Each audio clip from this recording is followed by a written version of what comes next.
Moteur. Allons-y. Ça y est, on décolle. Moteur. Oh putain, moteur. Et bonjour.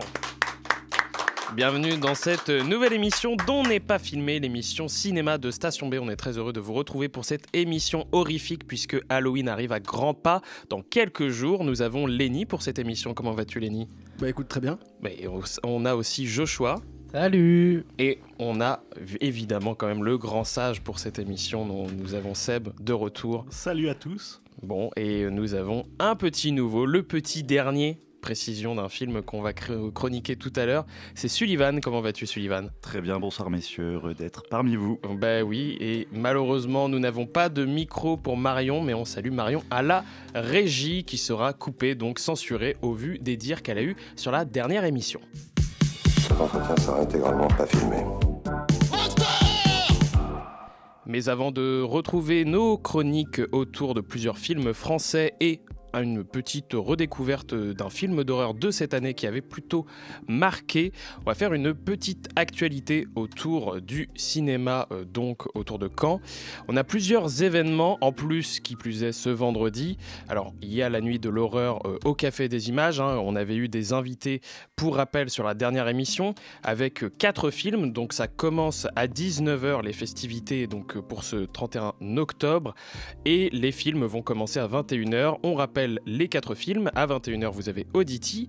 À 23h45, The Ugly Stepsister, qu'on va d'ailleurs analyser tout à l'heure. Un film assez important, je pense, pour cette année, puisqu'il est assez marquant dans le body horror. On a Evil Dead aussi à 2h30. Alors, le remake de 2013, pas l'original, mais ça suit une certaine continuité, puisqu'ils avaient déjà présenté d'autres Evil Dead lors de précédentes nuits de l'horreur. Et à 15h30, oui, c'est ça, nous avons Shocker de Wes Craven. Évidemment, à la fin, vous avez le petit déjeuner offert. Le pass, il coûte 20 € pour 4 films et une soirée d'enfer. On rappelle d'ailleurs qu'il y aura l'inauguration de Terreur Nocturne, la 2e édition, qui vont justement présenter avec plusieurs artistes leurs œuvres. Donc n'hésitez pas, c'est une grosse soirée. Mais le vendredi 31 octobre, au Luxe, nous avons aussi une grosse soirée autour de Baobali. Seb, que tu voulais présenter. Voilà, c'est la diffusion, la première diffusion, puisqu'en fait le film sort, la sortie mondiale, c'est le 31 octobre, on va dire la nouvelle version de la légende de Baobali. La légende de Baobali, c'est un film de S.S. Rajamouli qui est sorti il y a une dizaine d'années, enfin dont le premier opus est sorti il y a une dizaine d'années. Il y a eu un deuxième volume, et aujourd'hui, il y a, pour fêter les 10 ans, aussi parce que S.S. Rajamouli, c'est devenu un réalisateur un petit peu plus connu après le phénomène RRR, il y a une nouvelle version du film qui sort, qui est en fait un remontage des deux opus en un seul et même gros film d'à peu près 4 heures. Donc il faut savoir que les 2 films, c'était 2h30, un peu plus de 2h30 chaque film, donc voilà, vous gagnez quand même un petit peu de temps. Donc ce film ressortira, on fait ça le vendredi parce que effectivement le film mondialement, c'est vraiment une ressortie mondiale, c'est le vendredi, parce que effectivement dans des pays comme les États-Unis ou l'Inde, les sorties de cinéma c'est le vendredi. Donc la première séance, ça sera vendredi, et c'est vraiment l'occasion de découvrir ou de redécouvrir ce cinéma indien là qui est en train d'exploser depuis une quinzaine d'années, le blockbuster indien. C'est vraiment en train de cartonner, et moi je trouve que c'est vraiment le point intéressant en Asie. C'était il y a quelques années la Corée, c'était dans les années 80-90 Hong Kong. Aujourd'hui je pense que c'est en Inde que ça se passe, et S.S. Rajamouli, c'est vraiment la tête de gondole, on pourrait dire, de ce cinéma-là, parce qu'effectivement il y a eu RRR notamment qui est venu, et parce que effectivement Baobali avait quand même eu le droit à l'époque à une petite sortie salle. C'est des films qui sont très compliqués à voir parce qu'il y a peu de distributeurs qui les sortent. C'est des sorties assez particulières qui sont d'une certaine manière ciblées dans un circuit de salles qui sont prédéfinis, qui sont en gros des salles qui savent qu'ils ont un public souvent issu des communautés, des différentes communautés des diasporas indiennes. Il n'y a pas de travail en amont auprès des exploitants. C'est des films qui sont donc assez difficiles à voir en salle. C'est d'ailleurs des films qui sont parfois même difficiles à voir tout court, parce que ensuite les films sortent rarement en physique. Ils tombent de temps en temps sur des plateformes style Netflix, Amazon, mais pas toujours avec des sous-titrages français, pas toujours des annonces. Donc il faut un peu aller fouiller les fonds de catalogue. Donc l'événement, c'est vraiment de pouvoir l'avoir en salle. Donc il y aura une projection le 31 avec une animation LPS comme vous pouvez avoir l'habitude pour ceux qui viennent régulièrement. À quelle heure du coup sur ce type d'animation, ça sera 19h30. 19h30. Voilà. Et il y aura d'autres séances dans la semaine, donc vous aurez d'autres moyens de voir le film pour ceux qui voudraient aller à la nuit, notamment du Café des Images, ou qui voudraient fêter Halloween, ou qui voilà, il n'y aura pas de problème.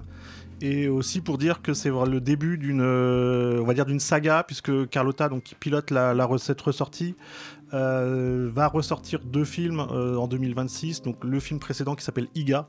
Si vous avez envie de voir la quête vengeresse d'une mouche, c'est le film qu'il vous faut. C'est bien présenté. Voilà, et le film effectivement RRR qui aura le droit à une ressortie salle. Et normalement, 2026 sera aussi l'année du nouveau film du réalisateur Rajam Lee. Ah, en effet. Donc normalement, il y aura de quoi faire. On espère aussi que ce nouveau film aura le droit à une belle sortie salle, ce qui n'est pas toujours évident parce que ces films-là sont des vrais blockbusters indiens. Ce sont des films qui sont fabriqués, faits, pensés pour le public indien et pour l'exploitation en Inde, et pas du tout à l'international, donc c'est parfois effectivement un peu compliqué. On peut penser que notamment le vrai succès aux États-Unis du film et le fait que le film RRR a eu quand même un Oscar fasse que effectivement le film aura une vraie renommée, une vraie sortie à l'international. Donc on rappelle, donc ce vendredi 31 octobre, vous avez Bahubali, ou alors évidemment vous avez les autres séances qui vont arriver durant la semaine. Donc on rappelle, si vous le souhaitez, vous pouvez très bien aller voir Bahubali ou ensuite partir donc à la nuit de l'horreur, voir les festivités, voir un peu ce qui se passe potentiellement au Café des Images. Ça peut se fusionner. On rappelle aussi qu'il y a une animation au Cinéma Luxe l'après-midi, de ce que j'ai compris, donc pour les plus jeunes, autour d'une visite du luxe théâtralisée. Voilà, exactement, il y a une visite, donc il y aura 3... Alors, il faut réserver, je pense qu'il faut penser à réserver parce que c'est des jauges assez réduites. C'est une visite théâtralisée donc sur le thème d'Halloween, mais une visite de cabine. Donc vous pourrez voir effectivement les coulisses du cinéma, même si aujourd'hui, à l'heure du numérique, les visites de cabine sont un petit peu moins impressionnantes qu'elles l'étaient à l'époque du 35 mm et de la projection en pellicule. C'est toujours très amusant. Et puis à partir de 14h, dans le hall du cinéma, il y aura aussi plein d'ateliers et plein d'animations pour tous les âges, parce que la visite théâtralisée, c'est à partir de 7 ans, mais pour les plus petits, il y aura aussi plein de choses durant cette journée du 31. Donc ça reste quand même une certaine activité d'Halloween au Cinéma Luxe tout de même. Et évidemment, là, on va partir sur les critiques de films français comme L'homme qui rétrécit. Cet entretien sera intégralement pas filmé. Et c'était le thème principal donc du film L'homme qui rétrécit, vous l'avez compris, de Jeanne Kounen avec Jean Dujardin, au vu de la communication assez forte qu'il y a eu. Alors un remake d'un film des années 50, plus précisément 1957 de Jacques Arnold, L'homme qui rétrécit, c'est totalement assumé de la part de la production autour, d'Universal d'ailleurs, puisque c'est évidemment, ça appartient à Universal, ce film-là. Un film quand même qui suit une lignée de petits hommes. On a eu plusieurs films autour. On a eu Chérie, j'ai rétréci les gosses. On a eu Downsizing. Et donc L'homme qui rétrécit, qui est évidemment l'œuvre culte dans les années 50, qui avait un peu marqué par la science-fiction qu'il proposait. Un film donc réalisé par Jeanne Kounen, qu'on rappelle, qui est plutôt adepte des genres fantastiques, SF et thriller, puisque dans les années 2000, il avait aussi fait Doberman et Blueberry avec Vincent Cassel, et il avait aussi travaillé avec Jean Dujardin, puisqu'il avait fait 99 francs. Alors, L'homme qui rétrécit, Seb, si tu peux nous faire une petite présentation, quand même, de voir un petit peu ce qu'il en est de ce film. D'abord, plus qu'un remake, en fait, je pense que c'est une nouvelle adaptation du court roman de Richard Matheson. Et Richard Matheson, c'est quand même un écrivain de science-fiction des années 50 assez connu, assez reconnu. C'est lui qui a fait notamment Je suis une légende, donc qui a beaucoup participé aussi à des productions télé. C'est lui qui avait écrit l'adaptation de l'original. Il a travaillé sur la 4e dimension, il a fait beaucoup de choses. Et c'est vrai que l'original, L'homme qui rétrécit, c'est vraiment le grand film de la SF des années 50. C'est-à-dire une SF marquée par la guerre froide, par la peur de la technologie, par la peur du nucléaire, qui est effectivement en plus dans une lignée de films. Tu parlais de Chérie rétréci les gosses ou de Downsizing, mais il y avait aussi des films à l'époque comme Les monstres attaquent la ville, Tarantula, etc., qui étaient des films où souvent effectivement le principe c'était des petites bestioles, des fourmis, des araignées, des tarentules qui devenaient géantes et qui attaquaient les humains. Et c'est vrai vrai que ce film-là, voilà, L'homme qui rétrécit, c'est un film qui est vraiment le plus grand aussi parce qu'il a marqué beaucoup de monde avec sa fin, une fin qui est très métaphysique. Ce personnage qui rétrécit au point de, entre guillemets, d'accéder à un nouveau monde, celui de l'infiniment petit, qui était une espèce d'ouverture à la fois très triste puisque le personnage disparaissait littéralement, et effectivement cette espèce d'ouverture à un nouveau monde, on pourrait dire. Et c'est vrai que d'arriver, voilà, de voir effectivement Yann Kounen qui va faire de nouveau une adaptation de ce film-là. Encore une fois, c'est un film qui est très marqué par la peur technologique des années 50. On se dit, qu'est-ce qu'il va faire ? Moi, j'avoue que c'est plutôt une bonne surprise, ce film de Yann Kounen. Il fait des choix par rapport au film de Jack Arnold. Il fait notamment le choix, moi je trouve, de mettre effectivement ce côté métaphysique, l'infiniment grand, l'infiniment petit, dès le départ au centre du discours et de la narration. C'est-à-dire qu'on a l'impression que c'est l'histoire d'un personnage, moins l'histoire d'un personnage qui rétrécit que l'histoire d'un personnage qui se rend compte que l'univers dans lequel il déambule, dans lequel il est, c'est un univers qui est en fait gigantesque. Et je trouve qu'il en fait un film qui est pas dénué de défauts. Mais moi, j'avoue que j'ai plutôt apprécié en fait ce film, qui est encore une fois pas un film évident puisqu'il garde quand même la structure. Une première partie où il y a un petit peu des personnages, là ça se réduit à sa femme et sa fille, mais ensuite la dernière partie qui à peu près la moitié du film, il est tout seul dans une cave qui devient effectivement un champ de jeu gigantesque puisque effectivement la moindre fourmi, la moindre araignée devient un monstre, quelque chose de gigantesque. Et Lenny, toi, c'est un film que tu as découvert en œuvre originale, dans le sens où pour toi, il y avait vraiment de la découverte dans ce visionnage pour ce film français. Bah absolument, et surtout le gros avantage de ce film-là, c'est que pour moi, mais comme une partie du public, c'est que au-delà d'être, que ce soit une nouvelle adaptation ou un remake, c'est surtout un film qui a un high concept génial. C'est-à-dire avoir ce personnage-là qui juste va rétrécir. Et dans la première partie, bah pour moi, le film fonctionne, parce que du coup, on a cette espèce d'errance médicale un peu étrange. Le personnage va enchaîner les scanners, on va avoir les toubibs qui sont littéralement comme des poules devant un cure-dent de on comprend pas, on sait pas, tout va bien, mais ça va pas. Et malheureusement, je trouve que dans la seconde partie, où justement on va tomber dans cette cave, j'ai un peu l'impression que le film se retrouve un peu, je vais pas dire perdu, mais presque un peu peiné de pas trop savoir quoi faire avec son concept. On va avoir des éléments, on va avoir des interactions avec l'univers, le décor qui est du coup infiniment plus grand, mais j'ai presque envie de dire que ce sont des éléments assez... presque un peu trivial par rapport à, pour moi, ce qu'aurait pu être ou ce qu'aurait pu être amené. Donc au final, même s'il y a des idées de rapport d'échelle et surtout, mine de rien, un côté purement technique qui est terriblement efficace, je trouve que le film, en termes de pur divertissement, a tendance à me laisser un peu de côté. Toi, Sullivan, c'est pareil, c'est un remake de l'œuvre originale que tu connais très bien et que tu avais revu d'ailleurs dernièrement, que tu partages un peu sur sa seconde partie, je crois. Bien sûr, j'apprécie le début du film pour le coup, puisqu'il essaie à la fois de proposer, on va dire, des plans différents de l'original, le rapport à la mer, le rapport à la plage, enfin...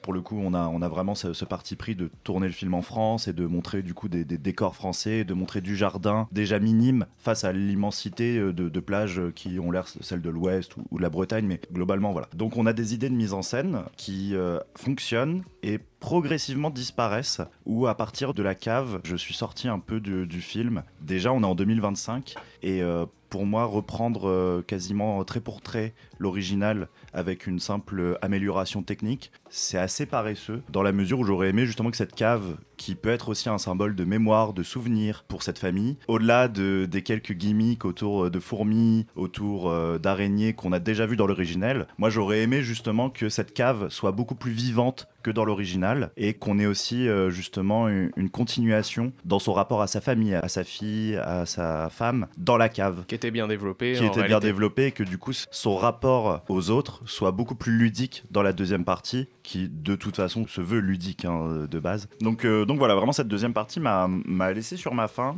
C'est évidemment, on a quand même un potentiel dans ce film, mais j'aurais aimé une mise à jour entre guillemets de ce film bien plus poussée que le film là, en l'occurrence de 2025. Au moins, Joshua, de ce que j'avais compris, c'est que tu voyais un progrès technique intéressant que tu voulais valoriser du fait que c'était français aussi. Oui, c'est vrai que là on est dans une vague de blockbusters, de tentatives de blockbusters à la française.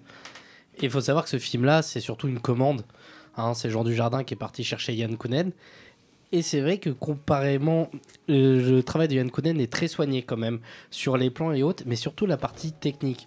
Et je trouve qu'on se retrouve comme dans le film de Jack Arnold, où vraiment il y a presque un truc forain, où c'est vraiment rigolo, divertissant de voir le personnage principal, là, interprété par Jean Dujardin, réduire et son monde s'agrandir à la fois. Et je trouve que c'est vraiment super. Et techniquement, c'est assez fou. En fait, il n'y a vraiment rien à reprocher. On ne sort jamais du film à cause des effets spéciaux ou autres.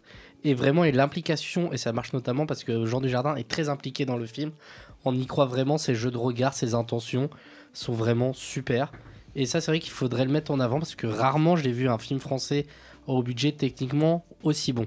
C'est-à-dire que même, il y a cette scène qui reprend un peu de façon à l'envers dans le 1, où on a arrêté de le filmer en train de diminuer, mais on voit juste un fauteuil filmé de dos pendant 5 minutes, et on remarque qu'il fait moins d'1 mètre. Et là, c'est assez marrant comment Yann Kounen arrive à détourner ce plan-là. Et on sent vraiment que Jean Dujardin, alors qui est pourtant... c'est sûr, c'est un trucage, mais on sent vraiment qu'il est vraiment assis sur ce canapé. C'est bien retranscrit. Et surtout, en fait, les interactions avec les araignées. C'est vrai que c'était un peu le problème dans le vieux. C'est normal, il date de 1957.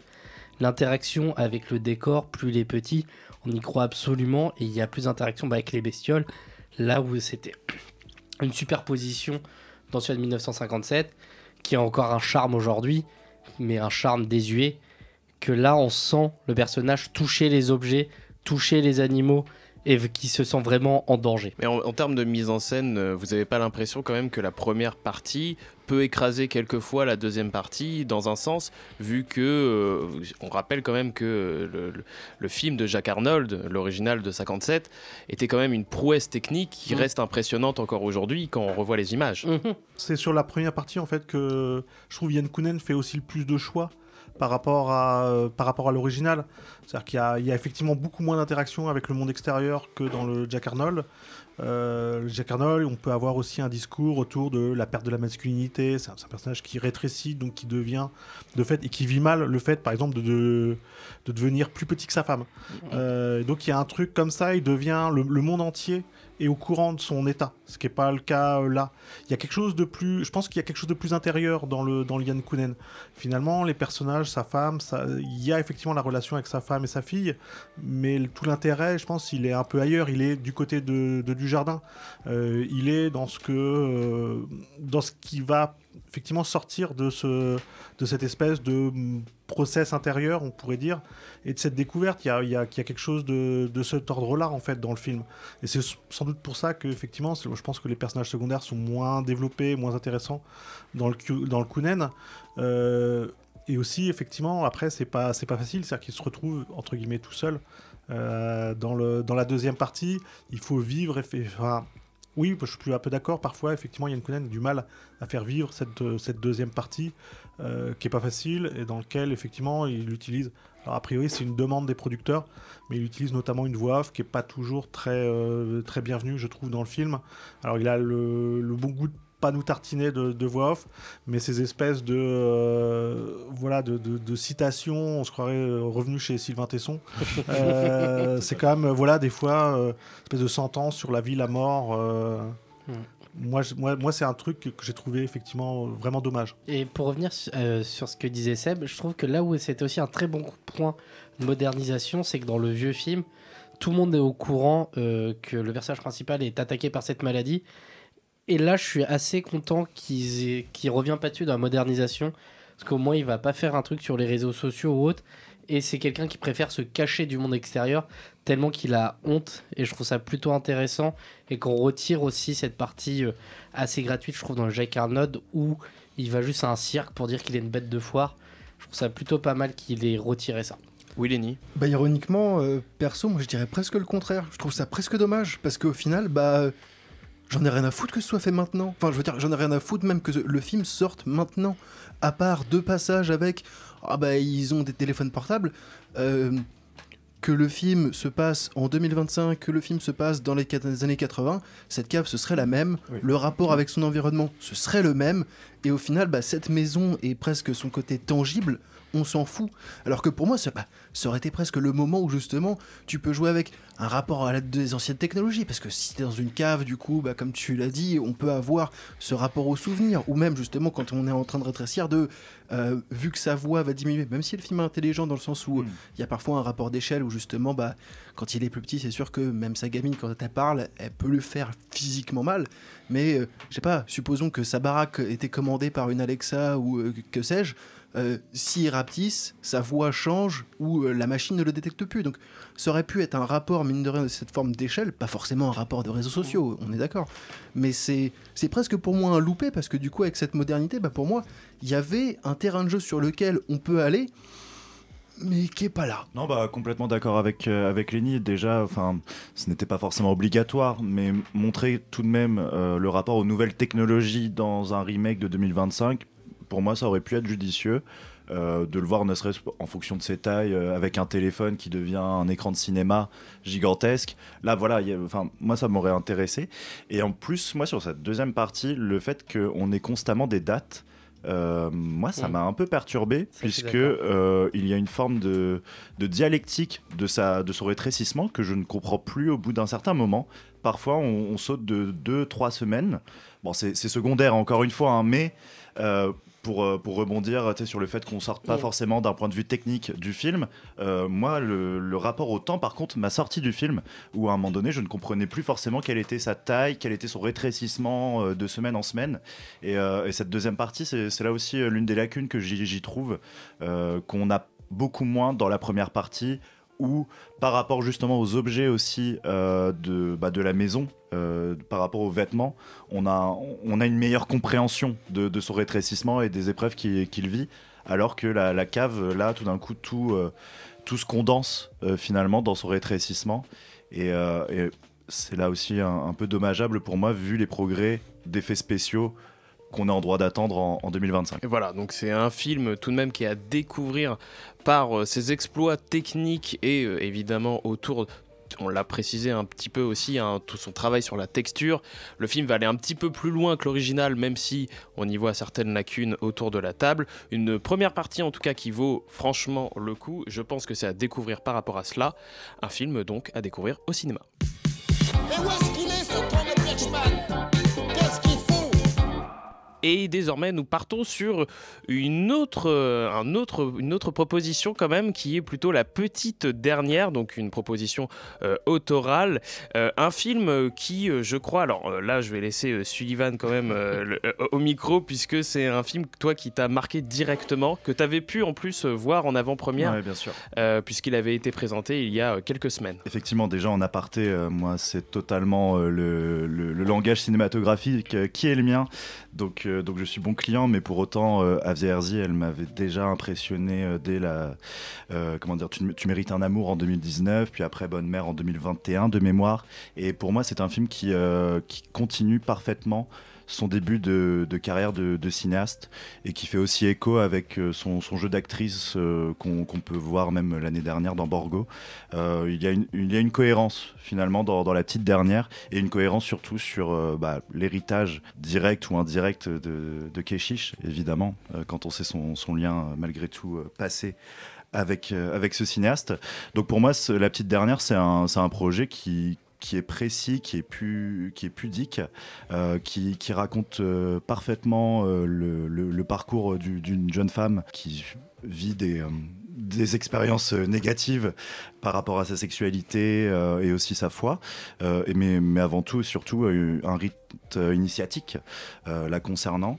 C'est un film qui a des idées de mise en scène, qui a un langage sur le regard, sur la difficulté à exprimer ses sentiments, sur par moments la bordélisation du dialogue qu'on avait aussi sur du Keshish et plus récemment sur des films comme ceux de Sophie Le Tourmeneur. Donc non, pour le coup, c'est un beau film. Effectivement, il n'offre pas forcément plus que ce à quoi on peut s'attendre, mais quand on a aimé les deux précédents films de Avia Herzi, quand on est un grand fan de Keshish, quand on est un fan du cinéma français naturaliste, eh bien écoutez, c'est une expérience absolument Régal. Je cherchais C'est une une belle régalade, expression. c'est ça que C'est tu voulais. merveilleux, c'est merveilleux, voilà. C'est un film qui a été plutôt apprécié quand même autour de la table, même si j'y connais des limites. Joshua, d'ailleurs, que tu avais plutôt apprécié tout de même par sa proposition aussi quelque peu pédagogique. Oui, c'est vrai que moi, c'est la première fois que je vois un film de Asia Herzi, réalisatrice. C'est vraiment un très beau film, et c'est vrai que c'est un film où, notamment, on a une jeune comédienne qui naît à l'écran, qui est Nadia Meliti, et vraiment, elle crève l'écran.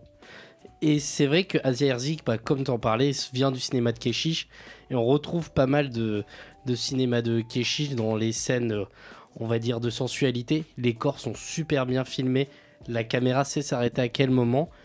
Mais c'est vrai que j'ai pas trouvé, comme tu disais, plus. C'est vraiment un très bon film. L'actrice est vraiment exceptionnelle. Elle a mérité il me semble qu'elle a eu le prix. L'interprétation à Cannes, oui. Exactement. Et vraiment, si c'est pas elle qui a le César de la meilleure révélation, on va voir ce qui va sortir, mais ça serait injuste. On est d'accord. Donc le film, faut savoir qu'il a eu la Queer Palm aussi. Tout à Parce fait. que c'est un film sur l'éveil lesbien. Et c'est vrai que c'est un sujet rarement traité. Enfin, on va dire dans un film qui a une si bonne distribution. Et ça fait du bien parce qu'il évite quand même pas mal de clichés, parce que on a plutôt une arabe de banlieue, une banlieusarde. Pourtant, elle est pas mal éduquée ou quoi. Elle est quand même, il y a cette tension entre sa sexualité et l'islam, mais qui est qu'au final pas mal laissée de côté. Ce que je trouve un peu dommage. Enfin, un peu dommage parce que le film est pas mal vendu sur ça. Enfin, c'est comme ça qu'on retient le synopsis. Mais franchement, c'est vraiment très bien fait et je suis assez surpris en fait vraiment du travail d'Asia Herzi en tant que réalisatrice, parce que c'est plus qu'une directrice d'actrice. Vraiment, comme souvent quand les acteurs passent derrière la caméra, c'est vers quoi ils s'appuient absolument. Voilà. Exactement. Là vraiment les cadres sont super bien faits, c'est bien pensé, il y a pas mal d'idées de montage. Seb aussi, c'est un film que tu avais trouvé assez touchant malgré ses limites. Ouais, non, mais moi je suis totalement d'accord avec ce qui a été dit. C'est effectivement, c'est un très beau film. C'est une histoire assez touchante. C'est tiré d'un bouquin qui est a priori voilà, l'histoire de l'autrice. C'est d'ailleurs plus ou moins dit déjà dans le film, puisque elle annonce, le personnage annonce qu'elle va faire un roman, etc. Après, je suis assez d'accord avec Joshua, c'est-à-dire que on voit aussi les limites du film d'une certaine manière. C'est-à-dire que le film a du mal à être plus que cette petite histoire, entre guillemets, qu'il a un petit peu du mal à être ça. On le voit aussi, il y a une espèce de presque de tendance, d'envie d'aller contre des espèces de clichés. Effectivement, il n'y a pas d'opposition claire, ce qui joue un peu contre le film, mais il n'y a pas, voilà, c'est pas la jeune fille qui se découvre lesbienne contre les jeunes de banlieue, qui est quand même, voilà, là, ses potes, c'est quand même on va dire plutôt une bande de machos, mais c'est pas non plus, t'as pas le choix entre être une femme ou une dealeuse. Il n'y a pas non plus cette opposition très forte, très marquée entre sa sexualité et la religion, la pratique de sa religion. Voilà, en gros, on lui dit la religion désapprouve, mais il y a une espèce de bienveillance en fait dans tout le film. Il y a une espèce de... Moi, là où je trouve le film assez fort, c'est que... Et là où je trouve que le film se détache un petit peu de ce que peut faire Keshish, notamment, c'est que je trouve qu'il y a une vraie finesse dans la façon de filmer la sexualité et de filmer les corps féminins. Voilà, chez Keshish, il y a quand même une hypersexualisation, parfois, qui est très hyper, on va dire. Qui est plus problématique. Voilà, Mektoub by Love, par exemple. Alors que là, je trouve que c'est vraiment fait avec une vraie finesse, avec une... voilà, ça je trouve que c'est une des vraies, notamment dans sa relation avec le personnage de Jinnah.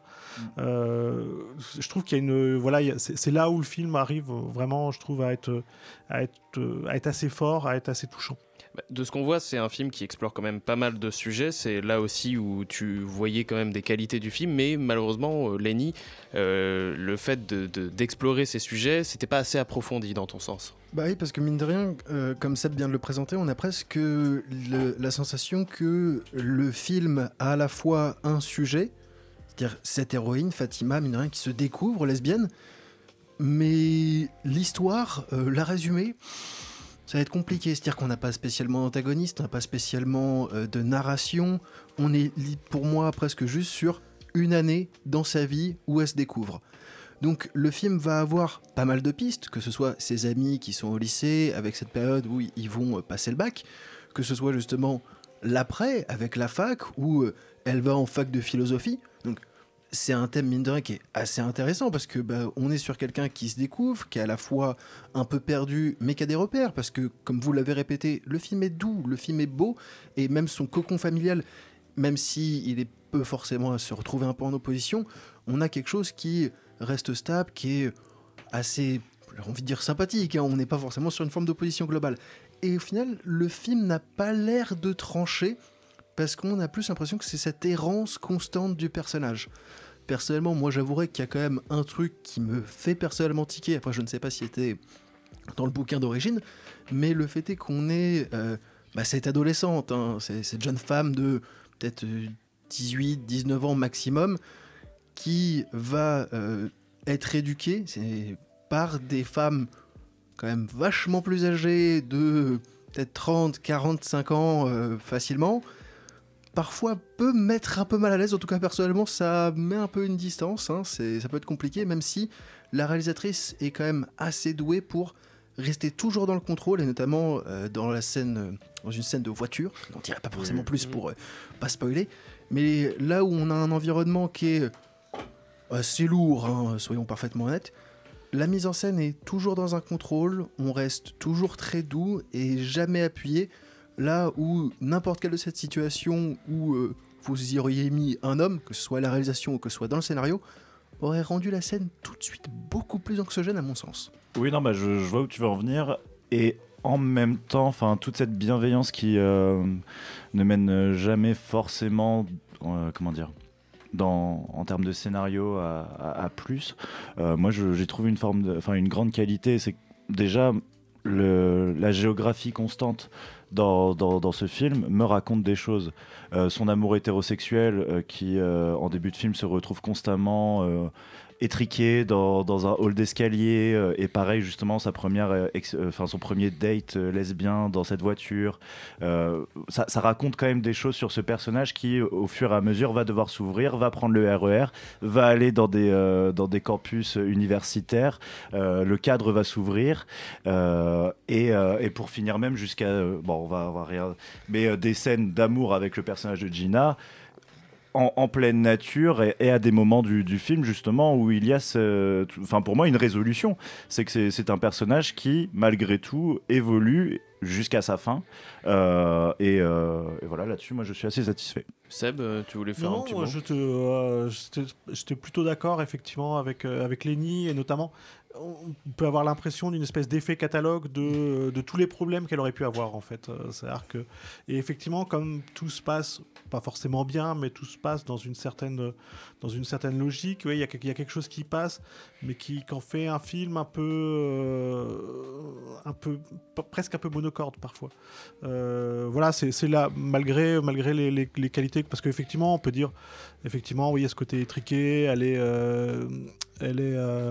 mince, j'oublie le nom de la maladie, elle prend de la, elle est asthmatique, pardon. Et effectivement, elle a du mal à, et puis à la fin. Heureusement que c'est elle que tu as cité, oui.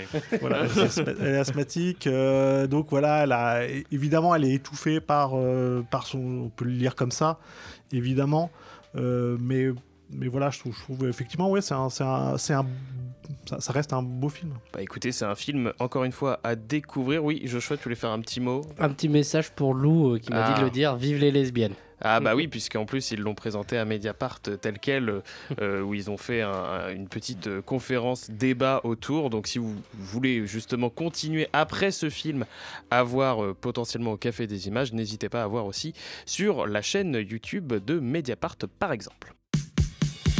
Pauvre type, espèce de con, t'es vraiment rien qu'une merde. Et c'était la musique donc du film qu'on va analyser désormais, puisque évidemment la nuit de l'horreur arrive, Halloween arrive. Évidemment, on se doit tout de même de parler d'un film d'horreur, un film qui avait marqué cette année. Alors, on a fait plusieurs après-séances quand même que vous pouvez découvrir sur YouTube si vous le souhaitez. On a parlé de Weapons, on avait parlé aussi de Together, qui était aussi un body horror. Et donc, on avait omis quand même de parler de The Ugly Stepsister, tout simplement puisqu'on ne l'avait pas eu. On n'avait pas eu l'occasion de le voir, puisque c'était quand même une sortie à Caen qui était assez restreinte et même assez difficile à voir. Je crois que Joshua était l'un des seuls à l'avoir vu à l'époque. Et là, on a pu évidemment le récupérer et le voir.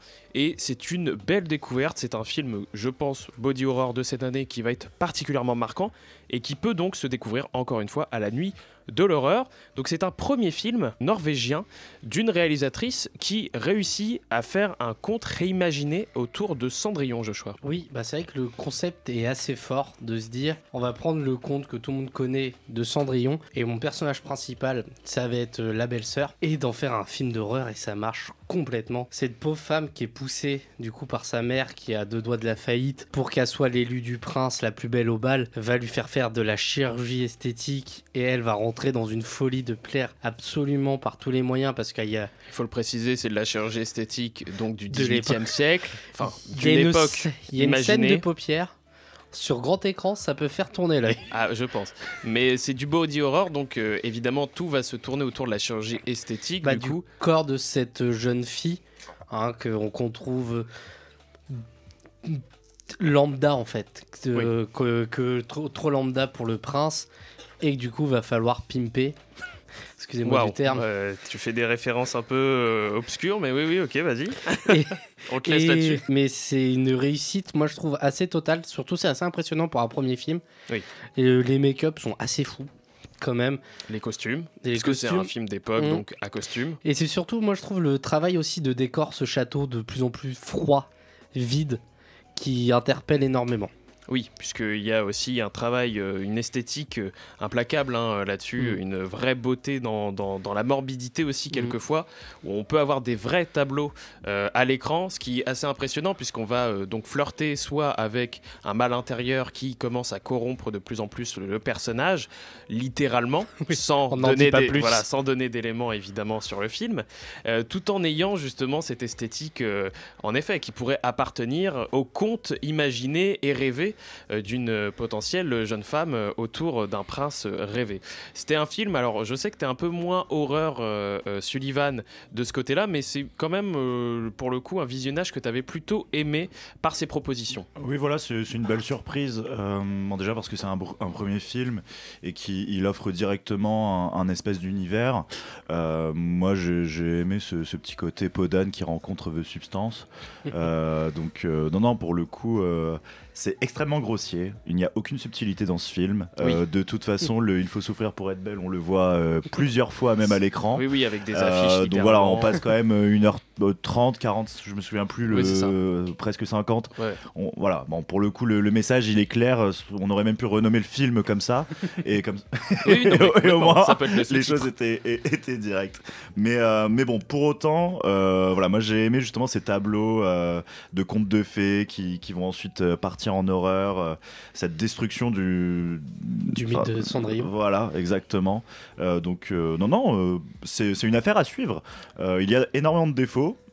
Mais pour un premier film, j'ai envie de voir la suite. Oui, tout à fait. C'est un body horror, comme on l'a précisé, donc qui est assez sage parce qu'il est un très petit budget tout de même. Il est norvégien, le film.